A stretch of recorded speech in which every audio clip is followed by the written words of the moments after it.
नमस्कार मित्रों, what are you doing with your life, J Krishnamurti की इस पुस्तक का मैं 19वां अध्याय। विषय है, क्या अनुशासन आत्मज्ञान की ओर ले जाता है या यह एक और बंधन है। तुमने शायद बचपन से यही सीखा कि बिना किसी अनुशासन के जीवन संभव नहीं। स्कूल, परिवार, समाज, हर कोई तुम्हें सिखाता है कि किसी दिशा में आगे बढ़ने के लिए तुम्हें कड़ा अनुशासन अपनाना होगा। लेकिन क्या वास्तव में अनुशासन तुम्हें स्वतंत्र बनाता है या वह एक नया बंधन रचता है, एक सुनहरा पिंजरा। जब तुम कहते हो मुझे सुबह 4 बजे उठना है, मुझे यह सोचना है, यह नहीं, मुझे क्रोधित नहीं होना चाहिए, तो वास्तव में तुम क्या कर रहे हो? तुम अपने भीतर एक आदर्श गढ़ रहे हो, एक आदर्श व्यक्ति की छवि।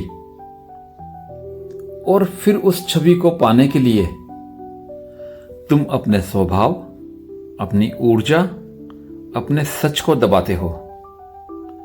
क्रोध उठता है, तुम उसे रोकते हो। इच्छा उठती है, तुम उसे मारते हो। लेकिन यह सब एक अंतहीन संघर्ष बन जाता है। क्या यही मुक्ति है? क्या यही आत्मज्ञान का मार्ग है या यह केवल मन की एक चाल है जिसमें तुम फिर से उलझ जाते हो? कृष्णमूर्ति कहते हैं, जहां अनुशासन है वहां भय है, और जहां भय है वहां प्रेम नहीं, वहां समझ नहीं, वहां कोई नई खोज नहीं हो सकती। अनुशासन का अर्थ है किसी पहले से तय रास्ते पर चलना, किसी और के अनुभव पर विश्वास करना, किसी किताब, किसी गुरु, किसी नियम को अपने सत्य से बड़ा मान लेना। और इस प्रकार तुम खोजने वाले नहीं रहते, बल्कि अनुकरण करने वाले बन जाते हो। क्या आत्मज्ञान अनुकरण से संभव है? जब तुम खुद से यह कहते हो कि मुझे शांत रहना चाहिए, मुझे ध्यान करना चाहिए, मुझे उस स्तर पर पहुंचना चाहिए, तब तुम हर क्षण अपने वर्तमान को अस्वीकार कर रहे होते हो। और जो अपने अभी को नकारता है वह कभी पूर्णता को नहीं जान सकता। कृष्णमूर्ति यही कहते हैं कि अनुशासन तुम्हारे भीतर द्वंद्व पैदा करता है। जो तुम हो और जो तुम बनना चाहते हो के बीच यह द्वंद्व ही हर पीड़ा की जड़ है। लेकिन अगर तुम उस द्वंद्व को देख सको, अगर तुम उस संघर्ष को पूरी तरह समझ सको बिना उसे रोके या दबाए, तो उसी क्षण तुम्हारे भीतर एक स्वाभाविक अनुशासन जन्म लेता है। यह अनुशासन किसी बाहरी दबाव से नहीं आता, यह किसी भय या लालच से नहीं आता। यह तो गहराई से समझने से जन्म लेता है। जब तुम समझते हो कि जलन से पीड़ा होती है, तो तुम उसे स्वतः छोड़ते हो। तुम्हें किसी नियम या आदेश की आवश्यकता नहीं होती।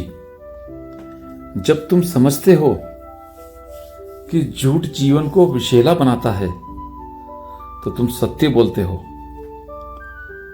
किसी नैतिक उपदेश से नहीं, बल्कि अपनी अंतर्दृष्टि से। यही है जागृत अनुशासन, जो स्वतः उत्पन्न होता है। जैसे कोई फूल खिलता है बिना किसी आदेश, बिना किसी दबाव के।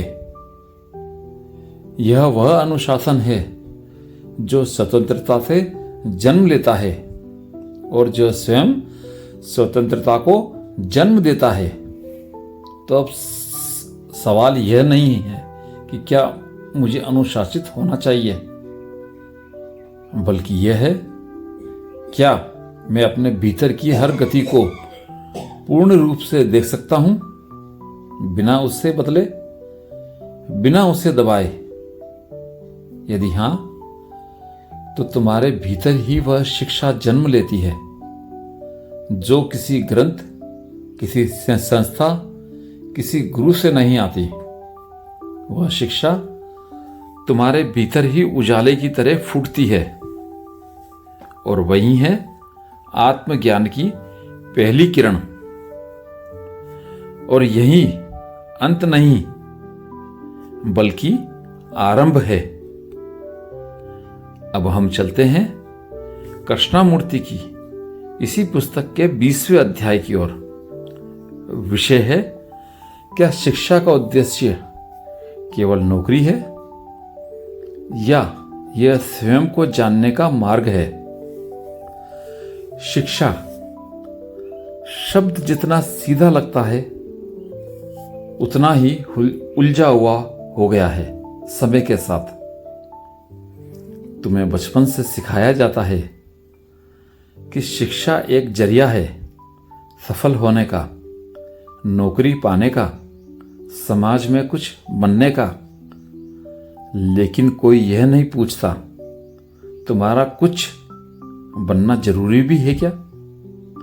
क्या यह कुछ एक भ्रम नहीं बन गया है जो तुम्हें लगातार पीछा करने को मजबूर करता है? तुम स्कूल जाते हो, फिर कॉलेज, फिर नौकरी। तुम्हें बताया जाता है कि अच्छे अंक लाओगे तो तुम्हारी जिंदगी सुरक्षित हो जाएगी। पर क्या कभी किसी शिक्षक ने तुमसे यह पूछा कि तुम कौन हो? क्या तुम कभी पढ़ाई करते समय अपने भीतर झांके हो? क्या कभी किसी पाठ्यक्रम ने तुम्हें यह सिखाया कि डर कैसे उठता है मन में, जलन कैसे पलती है भीतर, प्रेम क्या है, मौन क्या है? कृष्णमूर्ति पूछते हैं, क्या शिक्षा का उद्देश्य सिर्फ ज्ञान इकट्ठा करना है, या चेतना को विकसित करना भी है? क्योंकि यदि शिक्षा तुम्हारी चेतना को नहीं छूती, तुम्हारे मन को नहीं खोलती, तुम्हारे जीवन के मूलभूत प्रश्नों से तुम्हें परिचित नहीं कराती, तो वह शिक्षा अधूरी है, विकृत है। सच्ची शिक्षा वह है जो तुम्हारे भीतर जिज्ञासा की आग जलाती है, जो कहती है, तुम केवल गणित, विज्ञान, इतिहास मत पढ़ो, बल्कि यह भी जानो कि तुम्हारा मन कैसे सोचता है, कैसे डरता है, कैसे कल्पनाएं गढ़ता है। जिस दिन शिक्षा सिर्फ नौकरी या रैंक तक सीमित हो जाती है, वह एक कैद बन जाती है, जहां बच्चा मशीन की तरह ढाला जाता है, ना कि एक सजग इंसान की तरह। क्या तुमने कभी गौर किया है, तुम्हारे स्कूल या कॉलेज में तुम्हें यह सिखाया नहीं जाता कि तुम अपने दुख को कैसे समझो? किसी किताब में यह नहीं बताया जाता कि जीवन का अर्थ क्या है, मृत्यु से कैसे मित्रता करें, संबंधों को कैसे जिया जाए। तुम बाहर की दुनिया की सारी जानकारी हासिल करते हो, लेकिन अपने भीतर अंधेरे में रहते हो। कृष्णमूर्ति यही चुनौती देते हैं कि क्या शिक्षा वह नहीं होनी चाहिए जिससे छात्र केवल काम करने वाला ना बने, बल्कि एक सजग, स्वतंत्र और समझदार मनुष्य बने। एक ऐसा मन जो सवाल करता है, जो भीड़ से अलग सोचता है, जो डर से नहीं, प्रेम और समझ से जीता है। सच्ची शिक्षा शायद अंकों में नहीं नापी जा सकती, वह तो उस क्षण जन्म लेती है जब कोई बच्चा पूछता है मैं कौन हूं और शिक्षक उसे कोई उत्तर नहीं देता, बल्कि उसके साथ उस प्रश्न में उतर जाता है, शांति से, धैर्य से, प्रेम से, तो अगली बार जब तुम स्कूल या कॉलेज की बात सोचो या किसी परीक्षा की चिंता में डूबो, तो एक बार भीतर से पूछना, क्या मैं केवल एक काम करने की मशीन बन रहा हूं या मैं स्वयं को जानने की एक यात्रा पर हूं। शिक्षा का सच्चा उद्देश्य तुम्हें किसी चीज में बदलना नहीं है, बल्कि तुम्हें तुम्हारा होना सिखाना है। और जब तुम जानने लगते हो कि तुम्हारे भीतर क्या चल रहा है, तब तुम्हारा जीवन खुद एक खुली किताब बन जाता है। वहीं से आरंभ होती है स्वतंत्रता की शिक्षा, और वहीं से आरंभ होता है एक नया समाज। इसी पुस्तक के अब हम अंतिम अध्याय की ओर चल रहे हैं। अंतिम अध्याय से पहले मैं एक कहानी से शुरू करूंगा। एक समय की बात है, एक युवक अकेले एक नदी के किनारे बैठा था।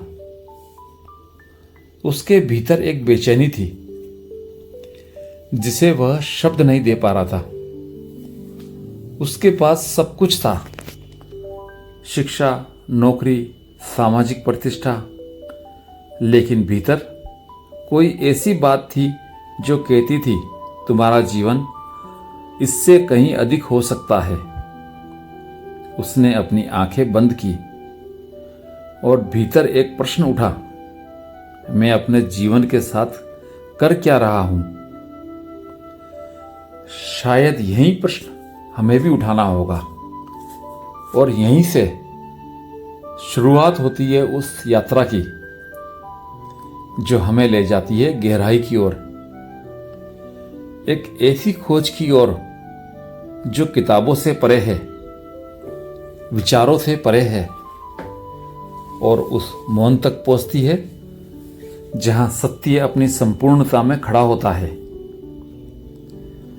जीवन कोई योजना नहीं है जिसे हमें पूरा करना है, न ही कोई यात्रा है जहां पहुंचकर कोई पुरस्कार मिलेगा।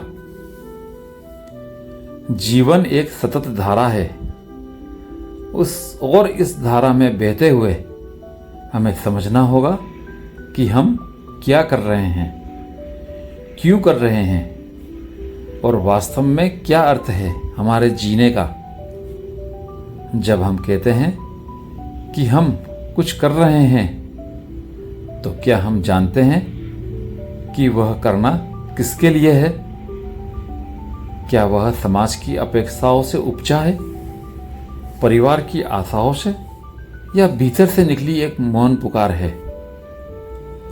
जब हम स्कूल जाते हैं, कॉलेज की डिग्रियां लेते हैं, नौकरी में लग जाते हैं, तो क्या यह सब हमारी खुद की खोज का हिस्सा है, या हम एक तैयार ढांचे में फिट हो रहे हैं जहां हर कदम पहले से तय है?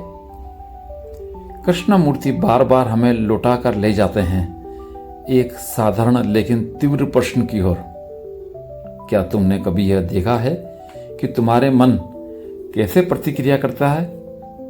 क्या तुमने कभी चुपचाप अपने भीतर के डर को देखा है, बिना उसे ठीक करने की कोशिश किए?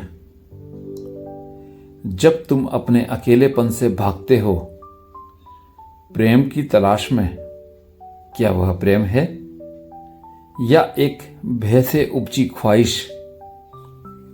हमारे मन को यह सिखाया गया है कि वह तुलना करे, अच्छे बुरे में, अपने और दूसरे में, सफलता और असफलता में।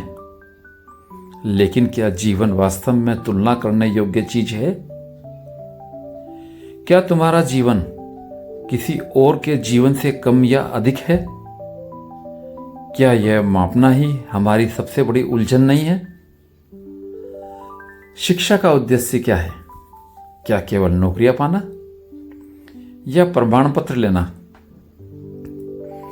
या फिर शिक्षा का वास्तविक अर्थ है अपने भीतर की संरचना को समझना, अपने क्रोध, अपने ईर्ष्या, अपने दुख को पहचानना और उन्हें देखकर कुछ ना करना, बल्कि केवल देखना। प्रेम क्या है? क्या वह है जो मन में उठती इच्छा है, या वह एक ऐसी स्थिति है जो तब उत्पन्न होती है जब मन शांत होता है? क्या प्रेम में स्वामित्व है? क्या तुम कह सकते हो कि यह मेरा प्रेम है, जैसे वह कोई वस्तु हो? तब तुम क्रोधित होते हो या डरते हो, तो क्या तुम उसे समझने की कोशिश करते हो या सिर्फ उसे दबा लेते हो? क्या तुमने कभी देखा है कि भय कैसे जन्म लेता है? भविष्य की कल्पना से। क्या तुम कभी पूर्ण रूप से वर्तमान में जीते हो, बिना किसी अपेक्षा, बिना किसी भय? ध्यान का अर्थ क्या है? क्या वह किसी विशेष मुद्रा में बैठने से आता है? क्या वह किसी गुरु की कृपा से मिलता है? या फिर ध्यान वह मौन है जो तब घटता है जब तुम भीतर की हलचल को देखना शुरू करते हो, बिना निर्णय के, बिना हस्तक्षेप के? समाज हमें एक ढांचे में ढालने की कोशिश करता है। एक आदर्श नागरिक, एक आदर्श पुत्र, एक आदर्श कर्मचारी। लेकिन क्या आदर्श कभी वास्तविक होते हैं? क्या आदर्शों के पीछे भागते हुए हम अपने वास्तविक स्वरूप से दूर नहीं हो जाते? हम बार बार बाहर कुछ पाने की कोशिश करते हैं, पैसा, संबंध, पहचान, लेकिन कभी भी भीतर जाकर यह नहीं पूछते कि क्या मैं सच में खुश हूं? क्या मेरी आत्मा मुक्त है? क्या मैं जो कुछ कर रहा हूं वह मेरे भीतर के मौन से उपजा है या समाज के शोर का परिणाम है? सत्य क्या है? क्या वह कोई विचार है? क्या वह कोई विश्वास है? या फिर सत्य केवल उसी क्षण घटता है जब मन पूरी तरह शांत हो जाता है, जब तुम किसी निष्कर्ष तक नहीं पहुंचते, जब केवल देखना ही पर्याप्त होता है? जीवन तुम्हारा है, इसे किसी और के नक्शे पर मत चलाओ।